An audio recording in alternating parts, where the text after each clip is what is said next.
So this is a live recording of the CIPS Futures Podcast, and we will explore what's possible even in a highly regulated financial service sector. So let's introduce our guest, the lovely Laura Faulkner FCIPS, Director of Business Services at Nationwide Building Society. Thanks for joining us, Laura. Thank you very much, Emma. Thank you very much. Lovely to be here.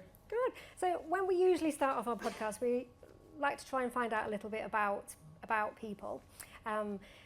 A bit about your role, perhaps, how you got into procurement. So, do you want to let us know a little bit about you? No problem. Well, it's lovely to be here. Thank you.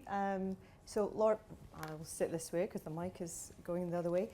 So, I've had a number of roles in my career, all in procurement. Started off my career in Polaroid. If anybody can remember the shaky films, I started there, moved to GSK, EY, what is now NatWest Group, and Nationwide.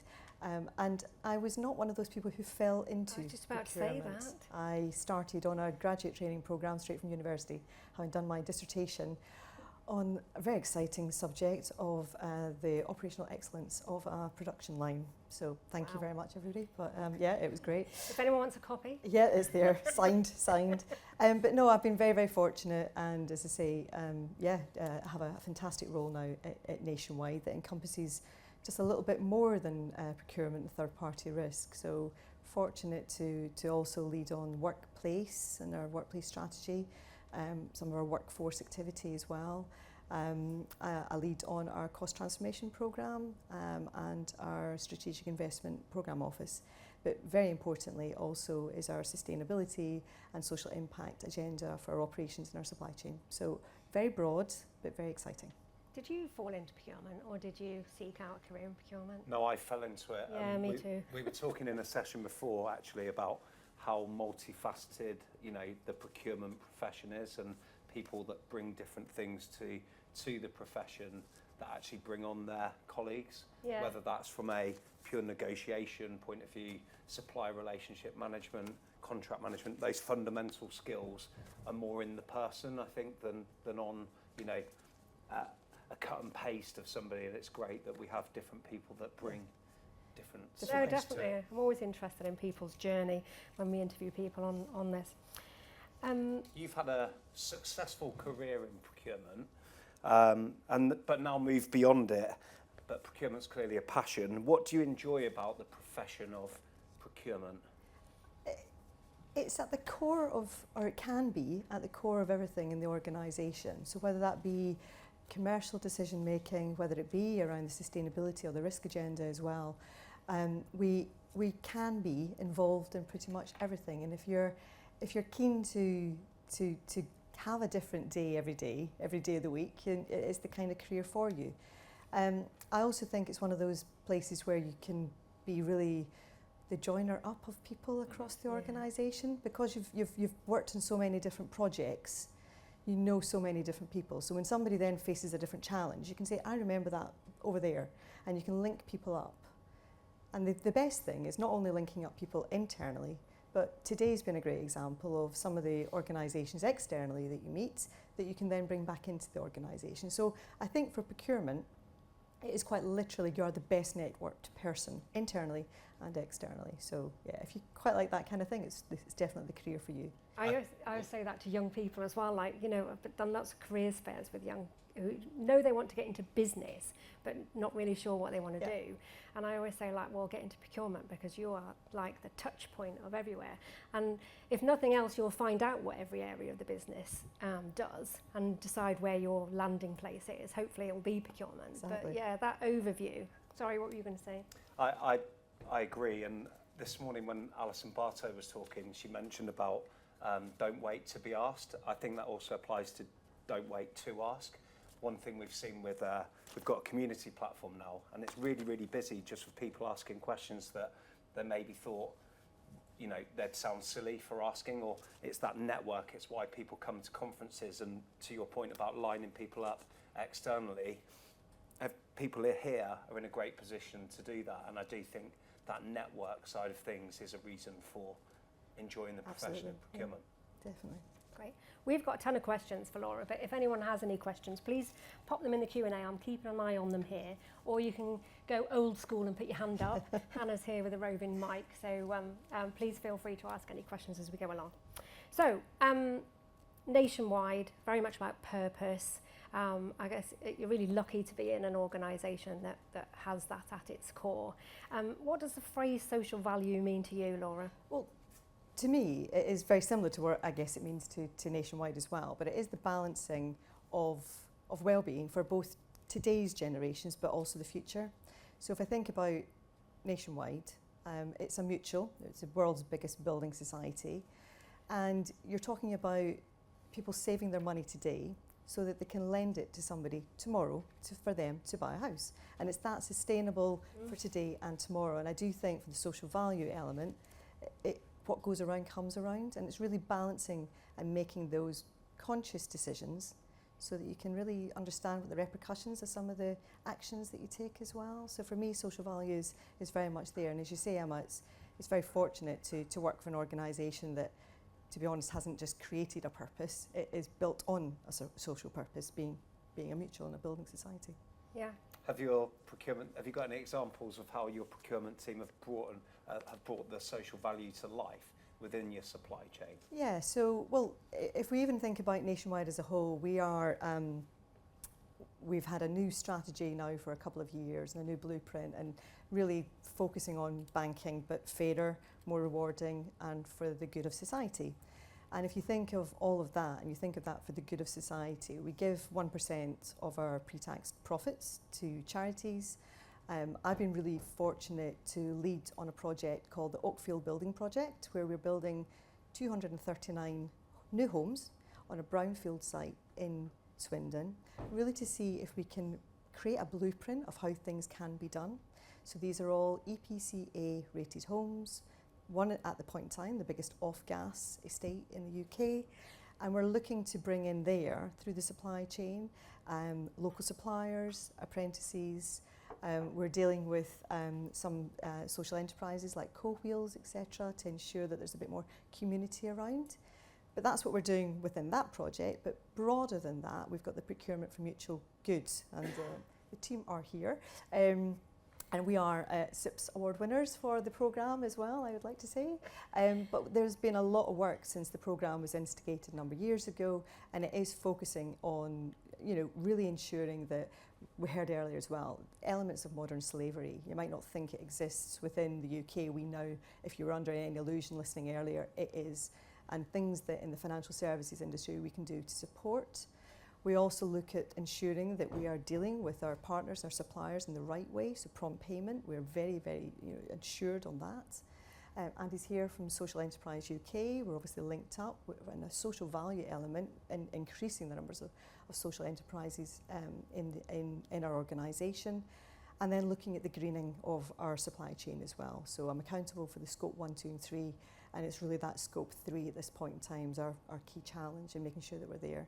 But ensuring that the team are really focused on everything, and that's not taking away from the value, the other elements of value that they bring, but it's making sure that really there's a good balance and an understanding of how, old phraseology of ESG, but how that really fits into how we do things in the procurement team as well. You've really built a culture within your team, haven't you, that really put these things at the forefront? Yeah, and I think it's been some of the things of trial and error as well. So we, a couple of years ago, mandated that we had to have 10% of our scoring, of the weighting in our tenders would go from the ESG scoring, and making sure that that was mandated.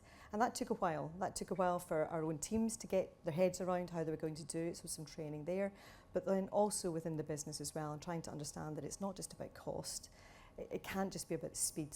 It's got to be about the sustainability of it as well. And back to that, when you were asking, what does social value mean? Is that balance and trying to get it all within the right levels. And how do you measure success? How do you know that what you're doing is making an impact? Well, we have over the last few years as well. So I mentioned Oakfield and the number of different types of ways of working we've been instigating there.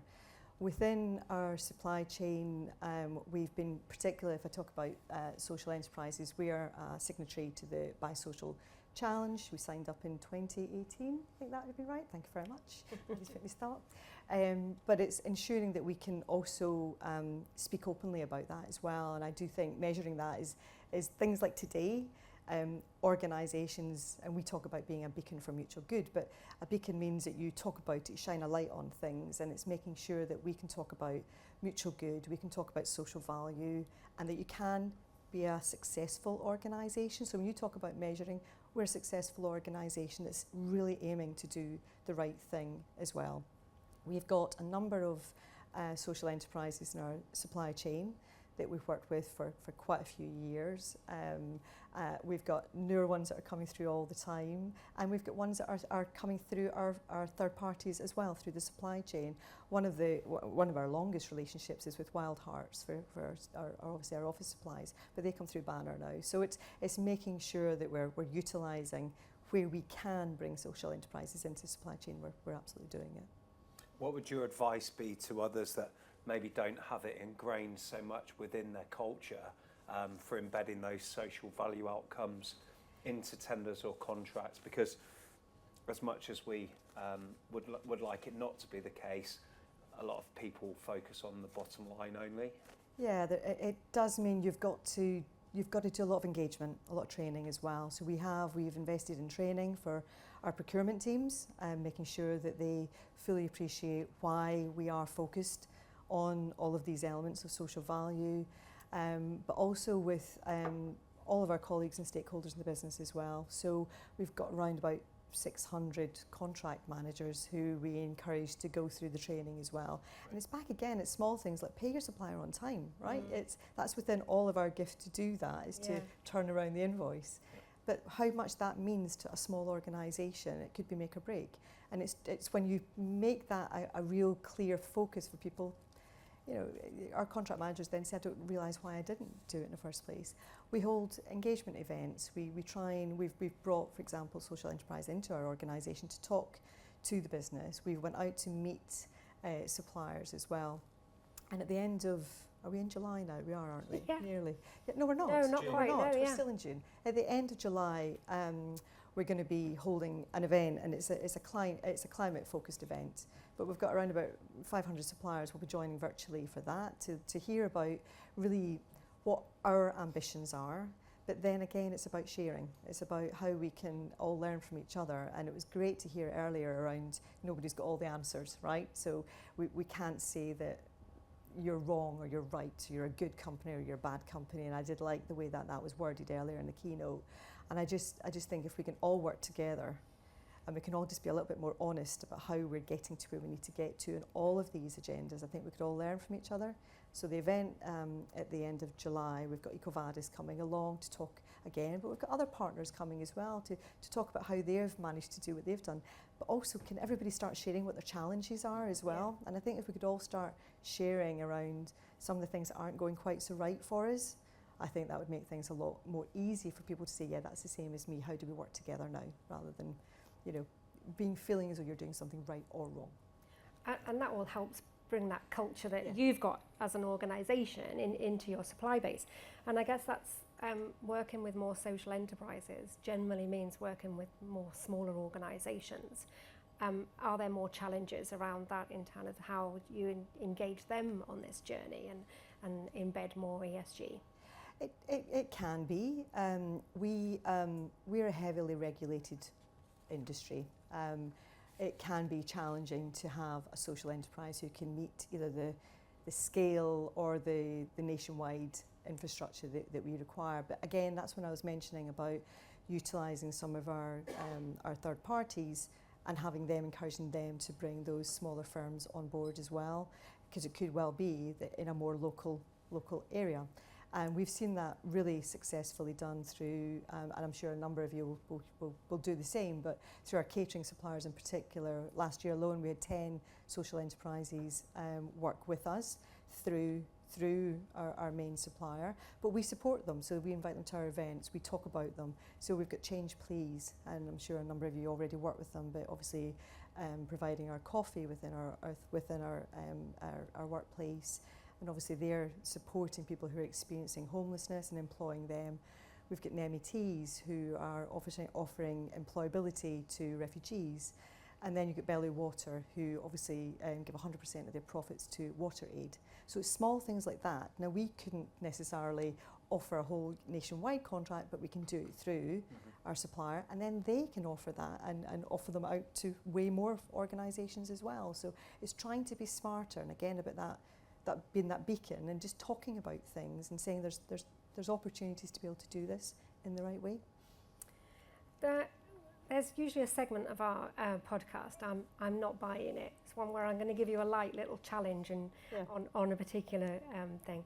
And I guess other people who are perhaps working in a regulated environment such as you do might say, is this really possible? Are you not just building more risk into your supply chain by working with more smaller organisations?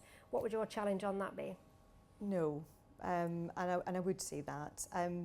You can hear already from a nationwide point of view, we do walk a little bit of a different path anyway, but it doesn't mean we're held to any less high standards through our regulatory bodies of the PRA and the FCA in particular.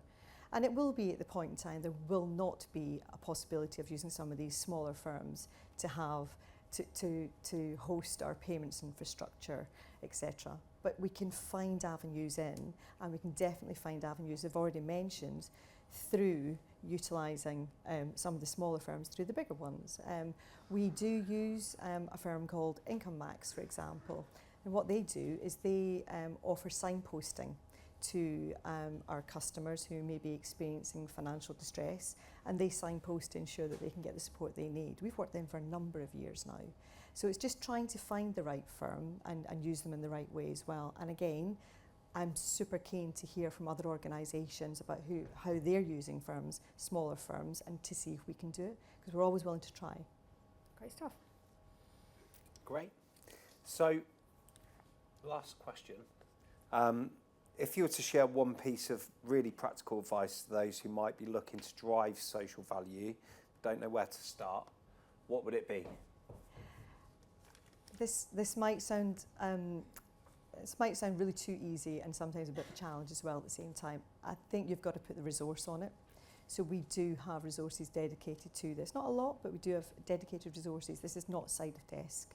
And I think you do need to put the time and the resources into this, and the investment will pay off.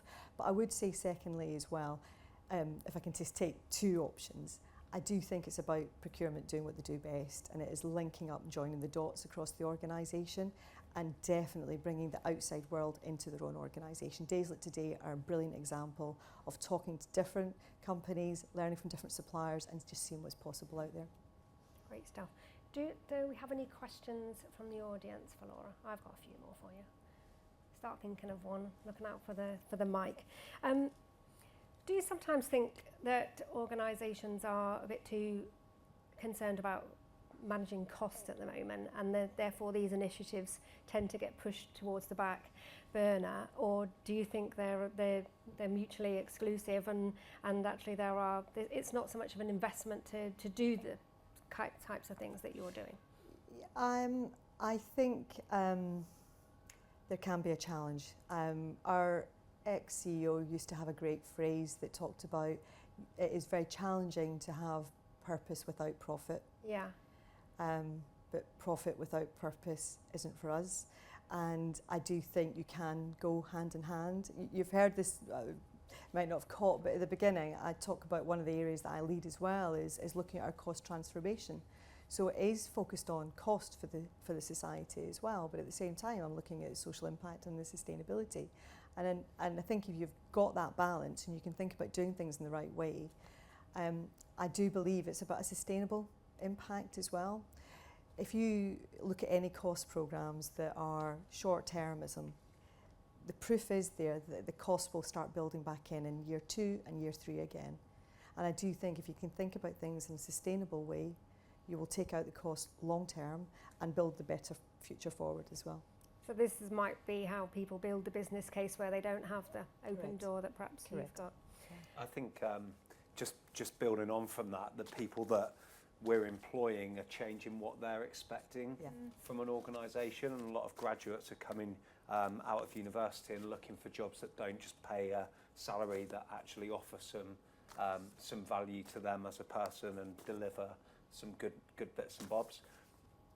What employee feedback have you had? What sort of I don't know, pulse surveys, engage surveys? What's that telling you about what you're doing as a society? As a society, we are still, if we look at financial services benchmarks, we still are above the benchmarks. I think with most organisations at this point in time, our colleagues are like everybody else, are going through challenges of life, and we've had a cost of living crisis, we've got changes in the environment. You only need to turn the news on and it's quite depressing. So it's how do you support people through their work as well? One of the great things, we do have quite a large employee network structure within Nationwide as well, and one of them is the Green Network. Again, the network, some of the leads are within our teams, within procurement and responsible business, and we have our employee awards on Thursday night, and that team are shortlisted for one of the awards. And it's looking at how we can do smaller changes in our own lives to have a bigger impact as well.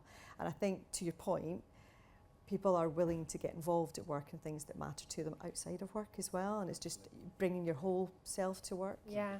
And I do think, it is really important for our employees, but if I was a customer or a member of Nationwide as well, I'd want to be looking in thinking they were dealing with my money in the right way, and they were treating the society that they work within in the right way as well, and I think that's the aim.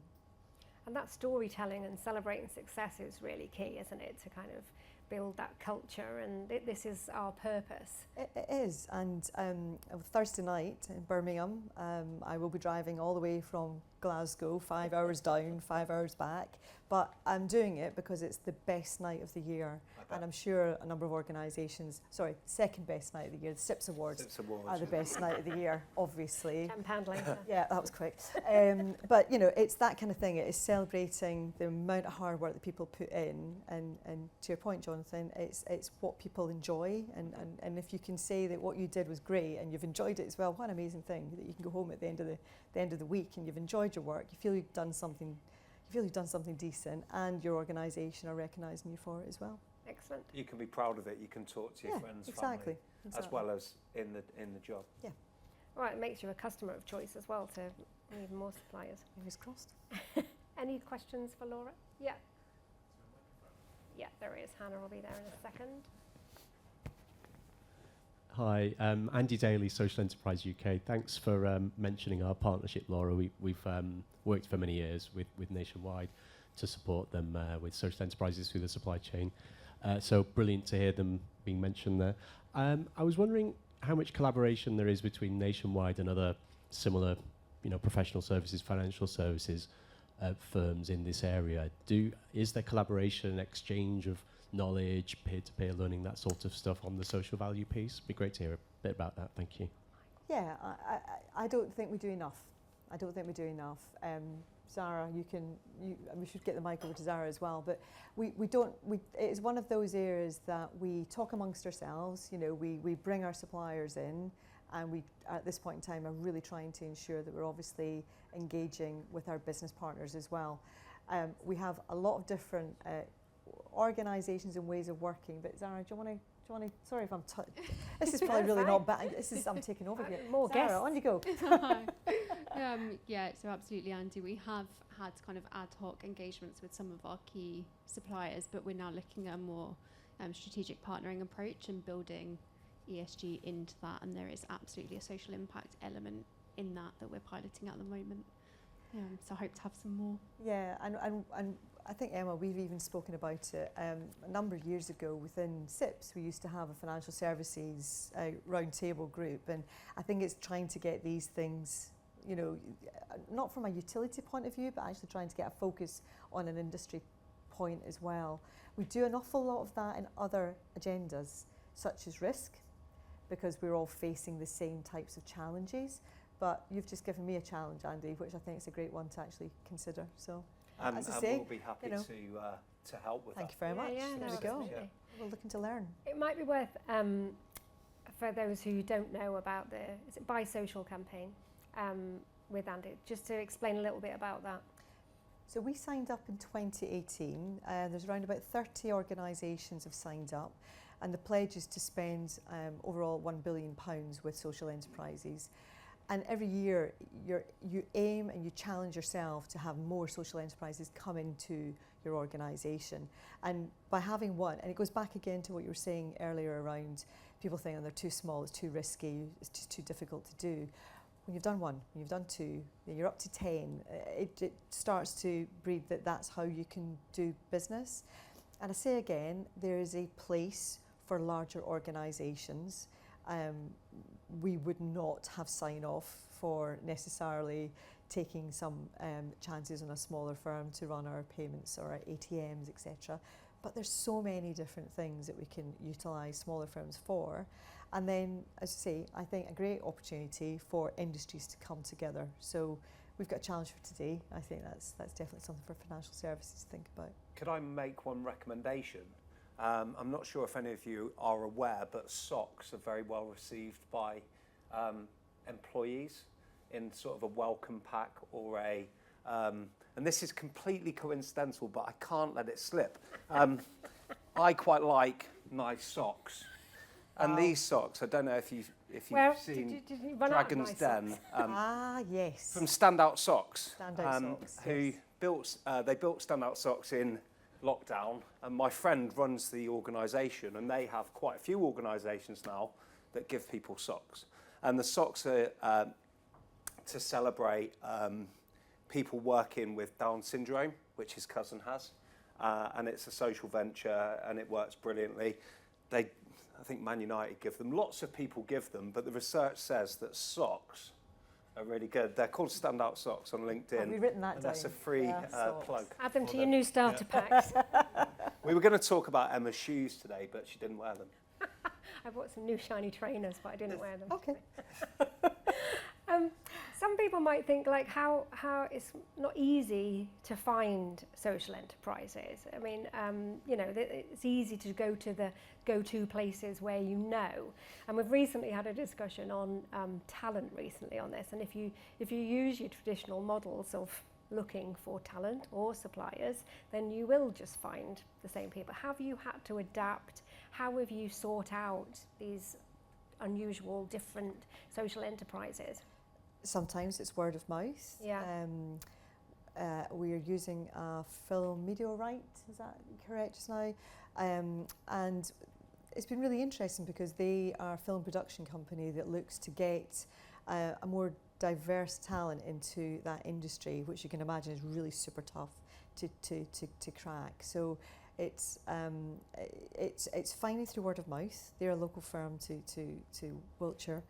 And also, as I said already, we do use Social Enterprise UK. We do go meet the social enterprise events. Yeah. There are such things, so you can go, you can meet them, and at that you will then meet somebody else who meets somebody else. Yeah. Then you'll be on LinkedIn, you'll see that Standout Socks, because I've seen them already, and it's start to think about how you do things. And again, it's sharing, right? It's all talking to each other and saying, I've heard about something different. And it's not to say that everything's to do with the smaller, round the edge types of suppliers. We have people who are, as I said, Income Max, have worked for years. They are providing a really critical service to our customers and our members. It doesn't need to be, in some of the softer areas. You can really start to think about how these organisations can really get to the core of your strategy for your company as well. Interesting. Anybody in the room using social enterprises at all, or started even to think about it or talking about it? Yeah. And have you found it easy to find people? Or? Yeah, we've run these work CGI, so yeah. It's good. We need to do it more actually. It's like I've started off really, but it is a great thing to do. It sounds like there's a kind of a ripple effect once you start, then you just uncover more. And I think collaboration is key to that, isn't it? It is. And as I say, when you start to think that you're getting a product or a service that you need, but you're doing good as well. We always used to say that, and Mick Jackson from Wild Hearts is just so eloquent at talking about, you pick up a pen or a piece of, a notebook for work, and you think, I've just done good. That money is going somewhere good now, and it's just some of these different. It's a conscious choice, right? It's a conscious choice. Absolutely, and I think as consumers, we enjoy those choices and those stories. So doing it through your work. job as well, really Absolutely. great. Anybody else got a question for Laura? Is anyone using social? Is anyone from public sector in the room? No. Yeah. Are you pulling like social value levers and finding it easy to reach out to smaller organisations through? Putting you on the spot. Sorry. Well, I recently did a tender for Mid Sussex Council as part of their, kind of emergencies and all the rest of it. And we have to do things by competition, and we were finding somebody to start doing reports for us. And unfortunately, fell in the category of having to open tender for it and had 16 bids. And if you haven't had that number of bids to review the quality of before, it's a long afternoon. Yeah. Yeah, so long afternoon reviewing 16 bids. But yes, I suppose I work for Shared Procurement Service of Crawley, Horsham, Mid Sussex, Moor Valley Councils, and they're all in a different position at the moment. So I guess we're at the point of trying to align where everybody is and what everybody needs to do to review what promises have been made in the public realm, as it were, and what data they have to collect and review. So it's a bit of a mismatch at the moment, but we're just trying to tie it all together. And I don't think you're alone. No. Just in the public sector. We've had to do a lot of work simplifying how we engage with small organisations as well, simplifying the contracts, simplifying the way that we get a tender with them, how we engage with them, because you'll break them. They will not be able to cope with the 80-page tender, the contract that will require some magic circle law firm to even half understand what's been written within it. So I think it's incumbent on us all to start to simplify what we need and be more proportionate in our attitude to risk as well with some of these areas. So as I say, I don't think it's just the public sector. I think it's across the board. And hopefully with the new regs, it might be a bit easier Simplifying. going forward. Yeah. I think that changing the dial on risk appetite is a big factor, isn't it? It is, and I go back again, there are certain areas that you just can't take a chance on, but there are points that you think this doesn't need to go, this can be managed, we can make this appointment. Listen, we went through a massive crisis, and I'm sure they're not the first person to be talking about the COVID-19 and how some of the challenges that were faced in PPE, etc. But that was across the board, right? That was not just public sector. We were within Nationwide trying to ensure that we had our branches kitted out with PPE, sanitisers. Our stocks were being sequestered at docks because obviously they had to go into the NHS and critical services. But at the same time, you think about the risk. What did we learn from that? And I think it's taking the lessons from that and making sure we're ready for the future as well, because it's horses for courses. Okay, got a couple of questions in. Can you tell us more about your climate targets?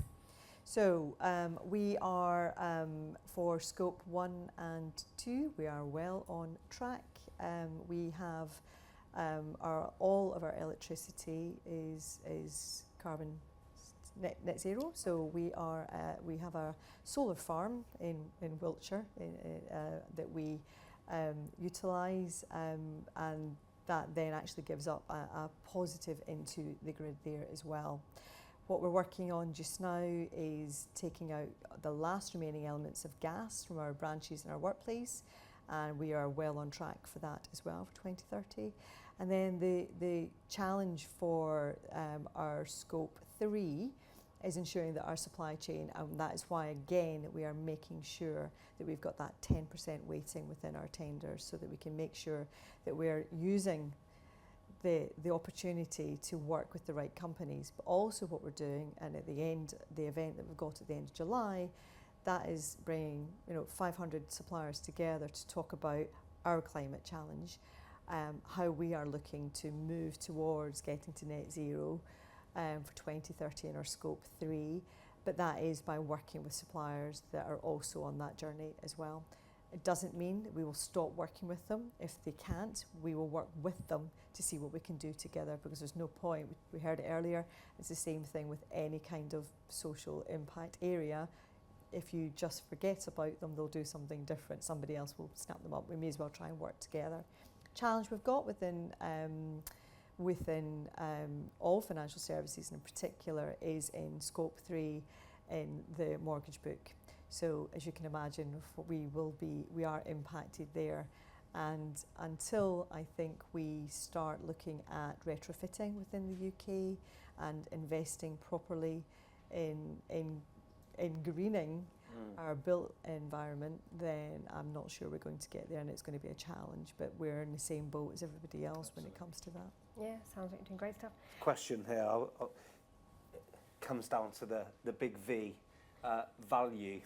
Does it cost more to get the social benefit along with the goods, services you're buying? Not necessarily. Okay. Not necessarily. There may be sometimes it might, but you'll take that chance. But I think we can say we have not seen that at this point in time. We are still spending our members' money. We're a mutual, right? So it's not, we can't just make a choice, and it is our members' money we're spending. We don't have shareholders. We've got to make the right choices as well for them. And one more question we've got. Do you think being a mutual impacts who comes to work in procurement? So does it help, the fact that you're a mutual, and does it attract a different type of person? I think, and Jonathan, you mentioned it before, I think a lot of the teams, especially and all of my colleagues that work together, I think we're all driven in a certain way. I think I've always been drawn to organisations or projects that feel as though they've got some purpose to it.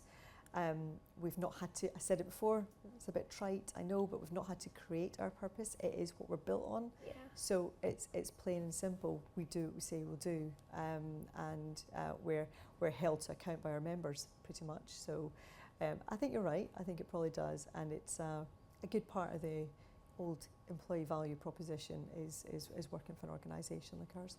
Absolutely. Or it's kept you interested It has. for a long time, hasn't it? Yeah. Definitely, Yeah. definitely. We've probably got time for one last question if anyone's got one. Yep. Hi, Graham. Hi Laura, great to see you hello, doing Graham. so well.